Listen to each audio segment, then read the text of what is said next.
coincidentemente, você estava fundando a Granbio naquele mesmo mês. Perfeito. Então, foi na hora certa, no lugar certo. Você não tinha experiência anterior com levedura, pelo que eu me lembro, né? Não, eu tinha trabalhado com fungos e bactérias, né? Engenharia de micro-organismos. Isso. Mas o Leandro pegou realmente a lógica, ele dominou as técnicas, os princípios, a lógica, desenvolveu um monte de estratégia, de forma que você vai contar hoje, né, Leandro, dessa Sim. história, que realmente fez uma levedura extraordinária. Eu acho que até hoje não tem nenhuma levedura que bata, pelo menos todos os benchmarks que a gente tinha feito não tinha. E aí, Leandro foi além, né? E, na minha visão, Leandro, você cumpriu tudo que um pesquisador, né, precisa de cumprir para mostrar. Quer dizer, você está pronto para ser professor em qualquer lugar, não é só no Brasil, né, em qualquer lugar. Quer dizer, você faz pesquisa de altíssimo nível, publica super bem, mostrou que é uma liderança incrível, fez um time de primeiríssima linha. Eu estou muito feliz, né, de estar com a possibilidade aí de estar hospedando o pessoal no laboratório, e não só, eles agora estão integrados, né? Obviamente você continua do mesmo jeito, a liderança é sua, conseguiu recursos e agora é isso, você cumpriu tudo que você já se provou, né? Você já se provou. E agora está aí no Senai Biotecnologia, e eu quero que você conte aí mais dessa sua história e mande bala. Obrigado por estar aqui hoje. Eu que agradeço o convite, brigadão pelo espaço aí. Eu escolhi o título Biologia Sintética Aplicada à Bioenergia, como construímos uma levedura utilizada na indústria 2G. O título é autoexplicativo, né? Eu vou contar a história de como a gente desenvolveu um micro-organismo que hoje é utilizado comercialmente para a produção de etanol de segunda geração. A ideia é contar uma história leve, a ideia é que a gente contar os nossos avanços, descobertas, as principais dificuldades que a gente teve naquela época. De lá para cá, teve espaço de melhora em tecnologia, desenvolvimento de micro-organismos, e pensando não só em produção de etanol de segunda geração, pensando em outros compostos químicos, a gente vai contar um pouquinho dessa história. Então, vamos lá. Biologia sintética aplicada à bioenergia. Não passou o slide por algum motivo. Deixa eu colocar esse ponteiro aqui. Passou. Talvez nem todo mundo que acesse o canal da Bioenergia tenha o termo biologia sintética como familiar, então eu vou fazer uma introdução bem breve sobre o que significa biologia sintética. Eu não sei se vocês já tentaram buscar definição de biologia sintética na literatura, em artigos, em revisões. A gente teve que fazer esse exercício no ano passado, quando a gente deu um curso nessa temática. E o que a gente percebeu é que a definição de biologia sintética foi mudando ao longo dos anos, ao longo das décadas, ela foi se lapidando, foi se moldando, principalmente com as novas descobertas. Então, o que a gente fez foi buscar as definições de principais artigos da área e a gente concretizou todas essas definições em uma só. Então, biologia sintética é um campo multidisciplinar da ciência, ou seja, que tem interface, ela acessa várias áreas, ela acessa a bioinformática, biologia de sistemas, evolução, engenharia metabólica, enfim, acessa várias áreas, e essa interdisciplinaridade visa criar novos componentes a partir de sistemas biológicos do zero, ou então redesenhar novas e aprimoradas características em sistemas biológicos existentes, dando a eles novas habilidades, novas características que eles não tinham até então. Se a gente aprofundar nessa definição, a biologia sintética ela visa desenhar e construir partes centrais, ou seja, componentes, partes de genes, enzimas, componentes regulatórios, circuitos genéticos, vias, e essas partes menores, elas podem ser modeladas, ajustadas, construídas em modelos menores para dar finalidades específicas no organismo que você está transformando, aquela modificação específica. E você pode utilizar essas partes menores para gerar modelos integrados e construir sistemas biológicos artificiais. Então, em cima dessa definição, vários exemplos fantásticos na literatura já foram reportados. Eu coloquei alguns exemplos nesse slide que eu acho são mais incríveis para mim na parte de biologia sintética. Eu gosto muito do conceito de genomas sintéticos, vida criada do zero, vida completamente artificial. Isso foi possível com o avanço de tecnologias de síntese de DNA. Então, o Instituto Craig Venter foi pioneiro nessa área, e eles reportaram o design, a síntese e a construção de um cromossomo completamente artificial e a sua introdução em células bacterianas, e essa célula agora, ela era comandada por esse único cromossomo, ela podia se dividir, crescer, então era uma vida completamente artificial. Fizeram mesmo com leveduras, alguns anos atrás, sintetizaram todos os, na verdade, reduziram os 16 cromossomos de Saccharomyces e concatenaram em um único cromossomo que tinha todos os genes essenciais dessa levedura. Agora eles estão indo além, eles estão colocando elementos nesses cromossomos sintéticos que ajudam o processo de evolução, especiação, enfim, tem muitas possibilidades do que a gente pode fazer aqui. Já se fala hoje de uso de DNA para armazenamento de uma quantidade massiva de dados, né? De maneira simples, é o processo de codificação e decodificação de dados binários em fitas sintetizadas de DNA, e o potencial disso é enorme. Você vê empresas como Microsoft investindo bastante nessa tecnologia, ainda está em fase de desenvolvimento, mas tem um potencial gigante. Só para exemplificar aqui, a bactéria E. coli, por centímetro cúbico da bactéria, você consegue armazenar até 10 a 19 bytes de informação, tem muito potencial. CRISPR-Cas é uma tecnologia de edição de genomas que ela está bem popular, né?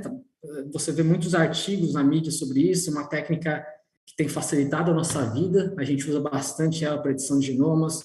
Organismos cuja modificação era um pouco mais complexa, esse tipo de estratégia viabilizou a tecnologia, tem sido muito discutida para uso em terapia gênica, combate a doenças, enfim, muitas aplicações. Quem trabalha com biologia sintética já deve ter se deparado com esse tema do BioBricks, que ficou muito popularizado na competição do IGEN, né, competição de biologia sintética. BioBricks são partes, elementos de DNA com função pré-definida, né, padronizada, e a gente tem essa analogia aqui com o Lego, porque BioBricks introduziu o conceito de modularidade em construções gênicas, né? Então a gente junta esses pedaços de DNA para dar uma função específica. Então, BioBricks são elementos como promotores, terminadores, elementos regulatórios, enfim. E esse conceito, esse princípio da modularidade, ele vem da engenharia. Na verdade, muitos conceitos que hoje são utilizados na biologia sintética vieram da engenharia. Circuitos gênicos é outro exemplo, né? O pessoal gosta muito de utilizar a analogia que, assim como o engenheiro constrói circuitos integrados e usa esses circuitos para construir processadores inteiros, o biologista sintético poderia fazer uma analogia a isso e considerar o gene como parte de um circuito e programar a célula construindo um circuito gênico onde você executa uma dada função após uma indução da sua célula. Por exemplo, você pode construir um circuito gênico para produzir o seu composto de interesse depois que seu micro-organismo é induzido a uma dada condição. Enfim, eu poderia ficar falando uma hora sobre possibilidade de biologia sintética, mas fazendo um link com a bioenergia, a gente vai focar aqui em encarar micro-organismos como biofábricas, fábricas celulares para a produção de biocompostos. O conceito de micro-organismos como fábricas celulares, na verdade, ele não é recente. Esse artigo aqui é bem famosinho, é da década de 70, e é o primeiro relato da transformação de um material genético heterólogo, ou seja, de outro organismo, e a sua introdução em células bacterianas. E depois desse artigo, ficou muito claro para a comunidade da época que micro-organismos eles poderiam ser modificados, receber genes de outros organismos, então eles poderiam ser engenheirados para a produção de farmacêuticos, para a produção de compostos bioquímicos, enfim. E a complexidade dessa modificação varia, caso a caso. Você tem moléculas super complexas, como a insulina aqui, por exemplo, onde uma única modificação genética, um gene clonado no plasmídio, você já tem um organismo superprodutor, enquanto uma molécula muito mais simples, como o etanol aqui, você precisa remodelar completamente o metabolismo da levedura para você ter uma produção eficiente. Um pouquinho sobre isso que a gente vai falar nessa apresentação. Nosso grupo aí se posicionou alguns anos atrás como um grupo de biologia sintética, e nessa temática grande a gente atua no desenvolvimento de plataformas microbianas, ou seja, micro-organismos modificados para a produção de biocombustíveis renováveis e bioquímicos em escala industrial relevante de produção. A gente quer, o objetivo do grupo é que as teses dos alunos elas sejam parte de tecnologia que vão realmente resolver problemas, né? Que a tecnologia realmente chegue numa escala industrial de produção. Essa dualidade ela mostra bem essa transição que a gente quer fazer, né? Sair de uma economia linear, extrativa, para um modelo circular, sustentável, E se a gente refletir um pouquinho, né, esse paralelo, hoje numa refinaria petroquímica, a partir do fracionamento e refino do petróleo, a gente consegue obter uma série de produtos. Os mesmos princípios eles podem ser aplicados numa refinaria baseada em biomassa. E micro-organismos poderiam ser modificados para produzir compostos com estrutura química semelhante ao que hoje são produzidos numa refinaria petroquímica. Eu não acredito na substituição completa do petróleo, mas a ideia é gerar tecnologias que diminuam o uso desse combustível fóssil. Então, a ideia é encarar micro-organismos como uma plataforma microbiana. E o conceito é simples. De um lado, você tem uma biomassa renovável, onde você consegue acessar e extrair açúcares. Esses açúcares são alimentados por micro-organismo e, dependendo dos genes e vias metabólicas que você coloca aqui no seu micro-organismo, você consegue produzir diferentes compostos químicos. Todos esses aqui nesse slide já foram produzidos por leveduras, por exemplo, pela levedura Saccharomyces cerevisiae modificada.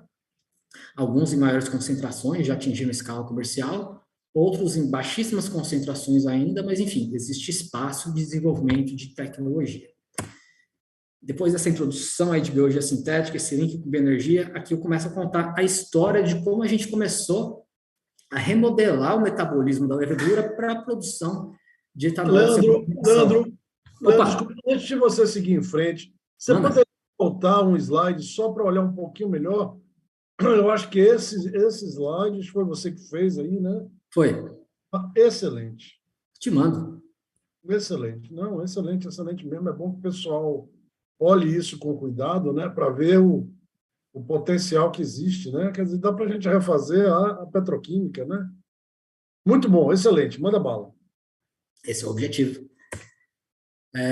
Então, leveduras de etanol de segunda geração, a gente começou a trabalhar nessa temática lá no meu doutorado, fiz o doutorado sobre orientação do Gonçalo, junto com o pessoal lá da Granbio, e a ideia era produzir leveduras que conseguissem fermentar os açúcares da biomassa eficientemente.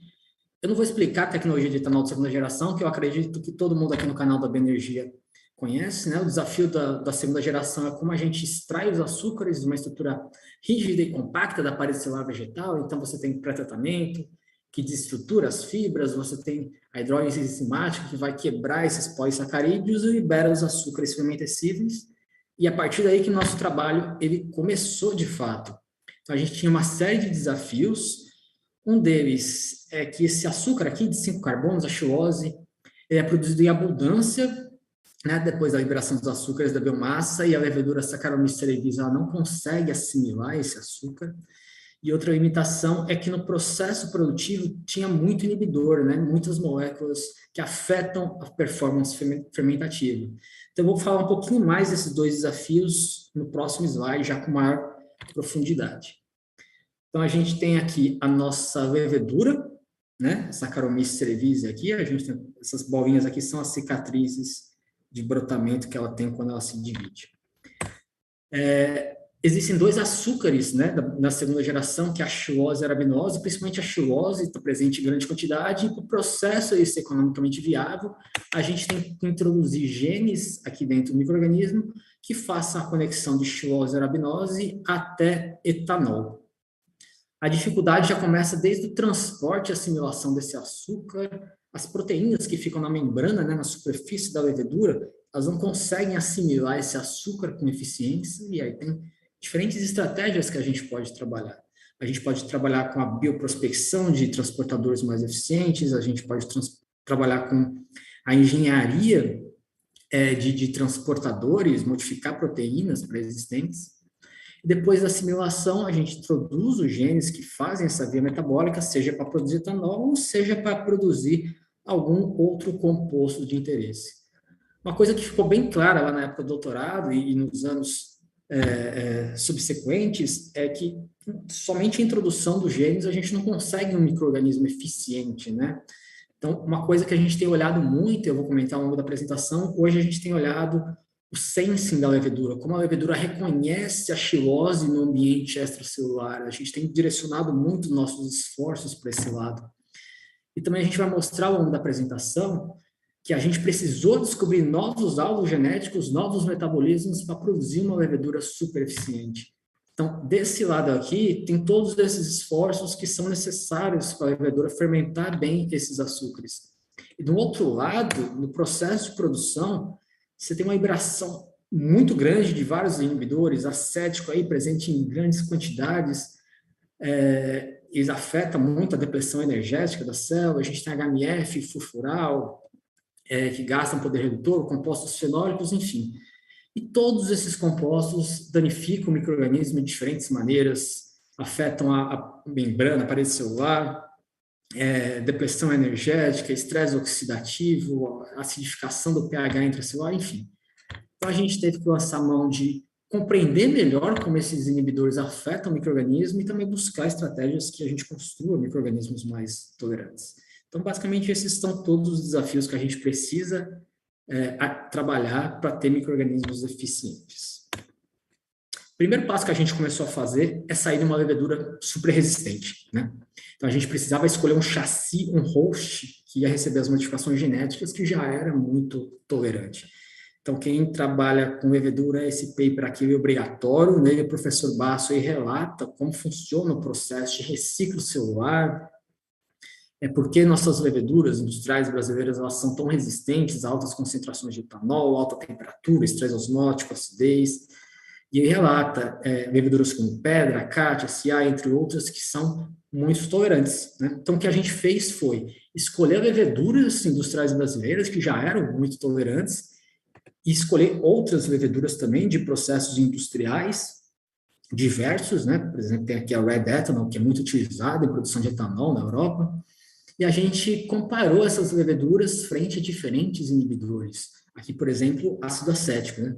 E lá no laboratório do Gonçalo, a gente já tinha pedra 2 como queridinha, já tinha sido feito o sequenciamento do genoma, então ela foi o host ideal. A gente esporou e segregou os esporos, analisou esporos mais resistentes de pedra 2 e a gente acabou selecionando um esporo para ser a nossa base de modificações genéticas. Então, esse foi o nosso passo número 1. O passo número 2 começou as construções genéticas de fato, né? Então, a gente teve muito trabalho nessa parte, só para ter um número assim na cabeça, a linhagem que hoje é utilizada comercialmente, a gente precisou juntar mais de 40 fragmentos de DNA para fazer a construção do micro-organismo, né? Então, a gente junta esses fragmentos, a gente constrói o que a gente chama de cassetes de expressão gênica, que contém todos os genes que reconstrói a via metabólica, que conectam xilose ao metabolismo glicolítico, né? Então, que conectam a glicose até a produção de etanol.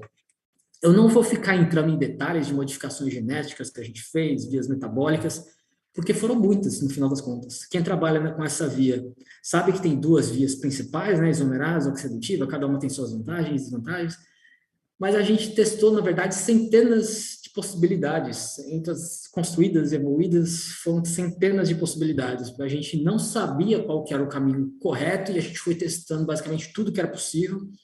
Eu olhei no meu protocolo, Gonçalo, a gente chegou na levedura 143. 143. Então, aqui, alguns exemplos de vias, testando genes de organismos diferentes, enzimas mutadas, vias alternativas, enfim. E era um trabalho de formiguinha no começo. A cada modificação, a gente fazia uma fermentação lá, e a gente via a redução dos subprodutos, a modificação por modificação, a gente via o aumento gradativo do etanol, o rendimento, e aumentando pouquinho a pouquinho. As primeiras leveduras consumiam bem lentamente, foi consumindo cada vez mais rápido. A gente utilizou algumas outras alternativas, como ômicas, para entender o que estava acontecendo. Aqui um experimento de metabolômica. Esse paper aqui vai ser publicado aqui no começo do ano que vem, das leveduras oxirredutivas. Né?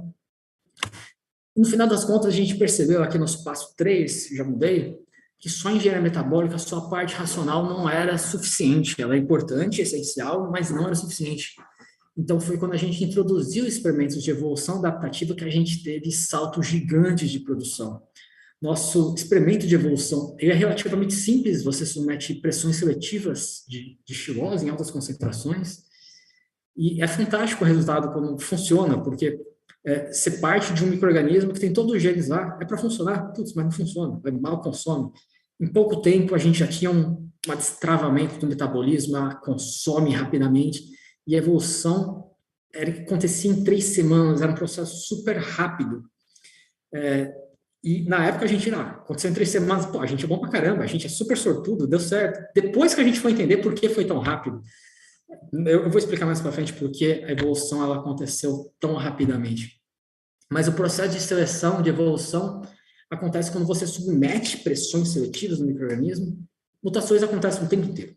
Só que se uma mutação aparece e ela favorece o crescimento daquele micro-organismo, dá alguma vantagem naquela condição que você está impondo a seleção, essa mutação ela tende a ser fixada, porque esse micro-organismo tem mais vantagens e ele vai aumentar em frequência na população. Então, o que acontece é que a mutação benéfica aparece, ela aumenta em frequência, se você submete mais pressão seletiva, mais e mais mutações aparecem, elas têm interação epistática, uma interação gênica, elas potencializam o efeito, então você começa a ter subgrupos ao longo da sua evolução. Essa competição aí a gente chama de interferência clonal. E a gente pode utilizar uma série de abordagens ômicas para entender que raio está acontecendo nesse micro-organismo, porque o fenótipo está melhorando tanto, né? Por que nossa evolução foi tão rápida? Porque um dos eventos de modificação genética que a gente produziu acabou tendo uma integração paralela, a gente acabou tendo elementos em tandem, né, paralelos, um ao lado do outro. E durante o processo de evolução tinha crossings desiguais. Isso é explicado com mais detalhes aqui nesse paper de 2016 da Scientific Reports, eu não vou entrar tanto em detalhe. Mas esses crossings desiguais acabavam selecionando cepas onde essa multiplicação de genes acontecia. E depois do sequenciamento, a gente viu que realmente a gente tinha aumento muito grande, né, do número de cópias. Aqui alguns chegavam a pouco mais de 10 cópias, até 40 e poucas cópias desse gene. E a gente percebeu que isso era essencial, porque é um gene-chave do metabolismo, né? Então, por isso que nossas evoluções elas duravam sempre um pouquíssimo tempo. E não só isso, né? Não só esse aumento no número de cópias, aqui o quarto passo, utilizando estratégias ômicas, a gente percebeu que células evoluídas, elas reduziam muito o tempo da evolução, da fermentação, desculpa. E quando a gente sequenciava, isso aqui é um experimento que eu acho bem interessante de comentar, porque se a gente comparar essa célula aqui em verde, né, que está tendo consumo de xilose aqui, produção de etanol em pontilhado, com essa outra célula em cinza, a única diferença que essas células têm no genoma inteiro é o único par de base. O único SNPzinho, uma troca de uma adenina para uma guanina, no genoma inteiro, fez essa redução massiva de 40 horas no tempo da fermentação. Então, esse mostra o poder da evolução, né? Isso mostrou para a gente esse poder. Eu acabei acelerando um pouco esses passos para não ficar uma apresentação muito extensa, mas a gente fez passos adicionais de evolução para aumentar a tolerância. Então, colocando inibidores no meio fermentativo, a gente fez novos passos de evolução para melhorar ainda mais o consumo de xilose. E um colega nosso lá da Granbio, o Lucas, fez um excelente trabalho diploidizando essa cepa. Ele pegou a haploide nossa que a gente produziu, cruzou com uma cepa selvagem que ele tinha, que era muito resistente a inibidores, e a gente produziu um diploide que a gente chama de Celery 2L. E esse aqui é a fermentação dele. Hidroizado mesmo de palha de cana. Então, mostra o consumo da glicose, o consumo da xilose, aquela fermentação que a gente falava que era 24 horas, você quase não tinha açúcares residuais, com rendimento altíssimo. E todo esse experimento aqui foi feito na Granbio, né? A gente tinha uma unidade de pesquisa aqui em Campinas. E o próximo passo foi a aplicação, né, da tecnologia. Esse foi o primeiro micro-organismo 100% produzido no Brasil, que teve sua liberação comercial aprovada pelo CTN-Bio. Então, o que a gente precisou fazer foi um esforço grupal lá na Granbio, né? Todo mundo do laboratório, o que a gente precisa fazer quando você trabalha, produz um OGM que você quer utilizar comercialmente, você precisa submeter, elaborar um dossiê onde você faz uma série de experimentos que provam que esse micro-organismo não oferece risco à saúde humana, saúde animal, ao meio ambiente, em caso de alguma liberação acidental, enfim. Esse processo foi submetido ao CTN-Bio, foi um processo longo naquela época e foi deferido. E isso abriu portas para uma série de outras empresas que seguiram o mesmo caminho, né? Hoje a gente tem uma série de liberações comerciais aí, cada vez mais, é assim que tem que ser. Aqui também uma série de patentes que a gente protegeu a tecnologia, foram mais de 10 patentes no Brasil, Estados Unidos, Europa. E a parte mais legal aqui, o micro-organismo chegou, atingiu escala comercial de produção, essa é a planta industrial da Granbio, fica localizado lá em Alagoas, é a Bioflex. Ela tem capacidade de produção de 80 milhões de litros de etanol por ano. E esse micro-organismo é utilizado até hoje na produção de etanol de segunda geração a partir de palha de cana. Então, várias cepas já foram testadas e esse micro-organismo continua sendo ainda nossa plataforma utilizada comercialmente. Eu confesso que eu fico surpreso, que eu achei que a tecnologia ia vir um monte de novas cepas. Não, esse micro-organismo, realmente a gente fez um bom trabalho na época, né, Gomes? E esse micro-organismo é utilizado até hoje na planta. Isso significa que não tem mais espaço de melhora? Não, existe sim. A gente fez novos micro-organismos, novas tecnologias, novos avanços. Esse aqui é um micro-organismo que a gente produziu 1 ano e meio depois daquele lá. Não tem o mesmo chassi da Granbio, é um micro-organismo que a gente construiu a partir do zero, a partir de novas descobertas que a gente foi tendo. Eu vou falar algumas delas nessa apresentação. E se a gente for colocar tudo que a gente tem hoje, consumo de arabinose, transportadores que assimilam mais rápido, com fermentação, a gente consegue reduzir esse número ainda mais. Então, o resto da apresentação eu vou focar agora em novas tecnologias que podem melhorar o micro-organismo. Então, a gente focou muito em produzir um atlas genômico que tem um conjunto de mutações que aceleram a fermentação. A gente procurou entender um pouco mais, de maneira um pouco mais aprofundada, como funciona a tolerância do micro-organismo, uma série de inibidores, e como a gente tem construído novas tecnologias, não só para produzir etanol de segunda geração, mas agora para produzir também outros compostos químicos, utilizando ferramentas de biologia sintética. Então, a gente tem ido para esse lado aqui. Como funcionou o Atlas genômico? Vocês lembram que eu mostrei que lá na evolução daquela cepa, em uma única evolução, a gente teve uma única mutação que reduzia em 40 horas o tempo da fermentação?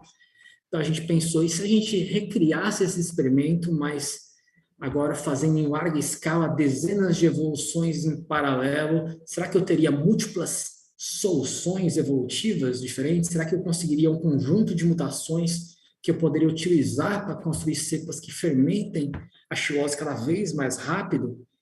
E se eu fizesse isso não só com indivíduos isolados, mas sequenciando populações inteiras e tentando ver a frequência que essas mutações aparecem e desaparecem ao longo da evolução? E foi isso que a gente fez e a gente construiu e recuperou uma quantidade gigante de mutações, que é o que a gente chama hoje de Atlas Genômico, C5. Hoje a gente tem 71 mutações que a gente tem trabalhado, provavelmente até o começo do ano que vem esse número vai passar de 100. Eu não pude colocar todos os metabolismos aqui, porque alguns a gente está patenteando, tá? Quem está trabalhando nisso aqui é a nossa Gisele, nossa aluna de doutorado, que está fazendo um trabalho fantástico analisando esses genes. E apesar de ter 71 mutações, elas são muito concentradas em metabolismos bem específicos. E a parte mais bacana é que boa parte desses metabolismos, eles não são nada óbvios. Você racionalmente jamais selecionaria um gene lá daquele metabolismo e falaria, isso vai melhorar o consumo de xilose, essa cepa vai ser melhor. Eles são completamente inesperados, né? Só que a gente tem percebido que essas modificações específicas desses genes, principalmente interações epistáticas entre metabolismos que a gente não conseguia ver uma correlação racional, a gente tem reduzido cada vez mais o tempo de fermentação. E o que a gente tem feito com esse Atlas genômico? Obviamente, engenharia reversa, né, analisando o efeito de cada uma dessas mutações, utilizando CRISPR. Aproveito para fazer propaganda desse paper aqui, que acabou de ser publicado, uma estratégia do Jefferson e da Ana lá da Unesp, a gente atua como parceiro, e é de longe a melhor estratégia de CRISPR que eu já trabalhei na vida, então eu recomendo fortemente. A gente tem buscado essas interações epistáticas que reduzem cada vez mais o tempo de fermentação, a gente tem estudado mecanismos moleculares, como cada uma dessas modificações modificam o fenótipo do micro-organismo, modificam essa função, e o lado que a gente está indo hoje é entender como essas mutações afetam a percepção da xilose no ambiente extracelular, né? A gente acredita que se a gente modifica como a levedura reconhece essa fonte de carbono, a gente consegue desenvolver cepas que são cada vez mais rápidas, mais eficientes. A gente acredita que essa é o próximo passo, né, de engenharia. Não só o sensing, a gente percebeu que o transporte na levedura ele era extremamente ineficaz, então o João aqui veio fazer um trabalho também fantástico na descoberta de novos e geração de transportadores mais eficientes também. A gente percebeu que as condições de transporte de xilose são péssimas em levedura, porque ela não foi feita para consumir xilose, né? Então, o transporte em levedura, ele acontece por esses transportadores de membrana, né? São proteínas que ficam lá na superfície, na membrana da levedura, que fazem um carregamento. E se a gente der uma visão 2D desses transportadores, a gente vê que eles fazem esse zigue-zague aqui na membrana, são proteínas intermembranares. Uma visão 3D seria isso aqui, né? É um canal que reconhece a xilose, ele abre, internaliza o açúcar e assimila para dentro da célula. E por que isso é ineficiente em levedura? Porque Saccharomyces ela não reconhece xilose como uma fonte de açúcar fermentescível. Se ela não reconhece, ela não tem por que ela expressar transportadores na membrana para assimilar esse açúcar. Então, a maior parte dos transportadores eles têm um baixíssimo nível de expressão. E os poucos que são expressos têm uma baixíssima afinidade. Você vê a presença de processos de obstinação, degradação de transportadores, né? A célula entende que isso é um gasto de energia para ela, e são inibidos por glicose, enfim, é um caos, e a gente tem que desenvolver uma série de estratégias para melhorar isso aí. Então, o João desenvolveu uma série de abordagens, seja por prospecção de transportadores heterólogos mais eficientes, seja por estratégias de evolução para modificar a proteína e torná-la mais eficiente, e seja mesmo por processos de evolução adaptativa, né? A gente já teve avanços em todas essas áreas, algumas delas a gente já fez algumas publicações, por exemplo, essas duas aqui. Eu considero esse CS4130 hoje o melhor transportador de xilose já descrito na literatura, então já foi uma contribuição interessante, mas agora a gente tem tentado melhorar ele mais ainda com estratégias de evolução. Então, a gente tem utilizado a evolução dirigida de proteínas, tem diferentes abordagens que você pode fazer isso, mas no final das contas o que você quer obter é uma proteína, uma enzima mais eficiente. Você pode usar uma estratégia completamente racional, onde você sabe os sítios que você quer mutar, ou uma estratégia completamente randômica, que você tem que ter um screening super eficiente. A gente utilizou um modelo híbrido, que é a construção de proteínas, bibliotecas de proteínas sintéticas, que permitem a construção de transportadores que permitem uma assimilação mais eficiente desse açúcar. A estratégia escolhida chama Speed Genius, que é uma estratégia que a gente fez em parceria com a Universidade de Liverpool, cabeça aí da Unicamp, de maneira muito simples. São construções de genes sintéticos, você usa elementos como se fossem óligos que se sobrepõem, e alguns desses óligos carregam mutações, né? E a gente faz isso em escala de biblioteca, construindo milhares de proteínas ao mesmo tempo. Então, a construção é completamente automatizada, e o screening ele tem que ser apoiado por um biosensor, porque a quantidade de transportadores é tão grande que a gente precisa de uma abordagem bem eficiente, né? Então, a gente fez um biosensor responsivo à xilose, apoiado por citômetro de fluxo, acoplado ao sorting celular. Eu não vou entrar em detalhes das técnicas, procedimentos. Quem tiver interesse na técnica, depois a gente conversa. Eu vou direto para o resultado. Deu certo? Funcionou. A gente conseguiu vários transportadores bem mais eficientes quando a gente compara com transportadores selvagens. Aqui a gente já vê nesse spot, eu sei, duas versões selvagens, e o transportador mutante permite um crescimento muito mais eficiente aqui em diversas concentrações. E hoje a gente tem uma quantidade gigante de transportadores mutantes na mão, que eu não sei nem o que a gente vai fazer com tudo isso, mas o João produziu transportadores com mais afinidade, mais específicos, mais estáveis, e ele tem tido grandes avanços aqui na parte de impressão por glicose. E a gente tem tanto transportador que a gente teve que desenvolver uma plataforma para testar esses transportadores, porque o que existia na literatura não era bom o suficiente. Então, o Ícaro e o João desenvolveram aqui uma plataforma de uma cepa industrial fermentadora de xilose. Eles deletaram todos os transportadores por CRISPR, utilizando aquela estratégia lá do EasyGuide, colocaram um biosensor para caracterizar a cinética do transporte, e a gente criou uma plataforma que a gente vai disponibilizar para a literatura para teste de transportadores. Que já encerrando, eu só vou mostrar os últimos trabalhos aqui de alunos que a gente tem feito no laboratório. A gente também fez vários projetos relacionados à tolerância. A Natália usa uma estratégia extremamente elegante que ela integra dados bioquímicos, biofísicos, dados multiômicos, para tentar compreender um pouco melhor como os inibidores afetam a arquitetura da parede celular do micro-organismo. Então, ela utilizou diferentes ômicas, diferentes microscopias. Eu não vou dar spoiler para não ficar brava. E a Bia, aqui do outro lado, ela tem trabalhado na prospecção de genes de resistência em organismos extremamente tolerantes. É uma abordagem idealizada pela Universidade de Gotemburgo, aqui em parceria também com a ABS, da Unicamp. Também o pessoal de Gotemburgo tem tido resultados bem interessantes nessa área. Não contente com xilose, o Paulão foi lá e fez uma levedura que fermenta arabinose também, super eficiente, fez uma série de construções, evolução, e agora a gente já tem uma levedura que fermenta arabinose quase tão eficientemente quanto xilose, também com rendimento bem alto. E esse micro-organismo é que a gente tem utilizado como uma base, como uma plataforma para colocar outras vias metabólicas pensando na produção de outros químicos.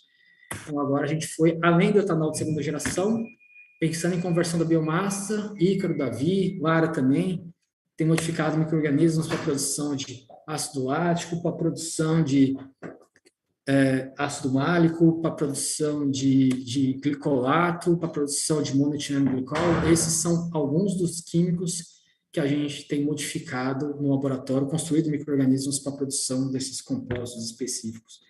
E agora, não só apoiados por engenharia metabólica e evolução, a gente tem utilizado estratégias de biologia sintética que estão no estado da arte. O Davi está lá em Chalmers desenvolvendo 3 estratégias de biosensores para a produção de ácido málico. As 3 estratégias estão indo super bem. Então, a gente já está construindo uma série de abordagens aí, onde a gente pode construir micro-organismos superprodutores do nosso composto de interesse. Também não vou dar spoiler, isso fica para apresentações futuras. Finalizando aqui, principais mensagens, né, take home messages. A gente foi de um TRL baixíssimo a um TRL altíssimo, a gente foi realmente do laboratório até o uso comercial. A gente construiu um micro-organismo extremamente eficiente, que acho que é um dos mais eficientes até hoje, né, Gonçalo, para a produção comercial de etanol de segunda geração. A gente desenvolveu novas tecnologias que podem tornar esse consumo cada vez mais eficiente, seja pelo Atlas Genômica aqui, para xilose, arabinose. A gente tem transportadores que fazem a assimilação mais eficiente. A gente já compreende como a levedura tolera mais os inibidores presentes no hidrolisado.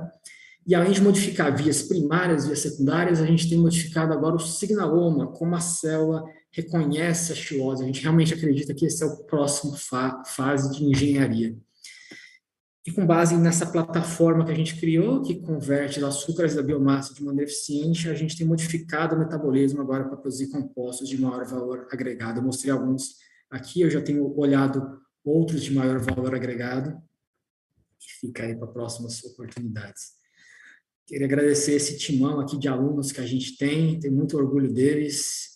Eles trabalham bastante, são excelentes, excepcionais. E queria agradecer às agências de fomento, especialmente FAPESP e Serrapilheira. Sem essas duas, nosso laboratório, nosso grupo não existiria, e todos os parceiros que a gente vai construindo ao longo dos anos, aí a gente só vai crescendo essa lista, está fazendo um grupo cada vez mais forte. E é isso, o e-mail de contato aqui. Estou aberto para perguntas, discussões aí, vamos conversar agora. Excelente, Leandro, excelente. Pessoal, está aberto aí. Quem quiser falar e comentar e tal, manda bala. Enquanto isso, Leandro, mas estava pensando,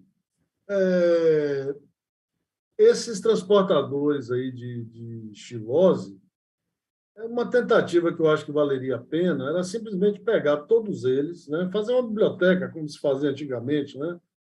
Pegar uma biblioteca com todos eles, né, em plasmídio,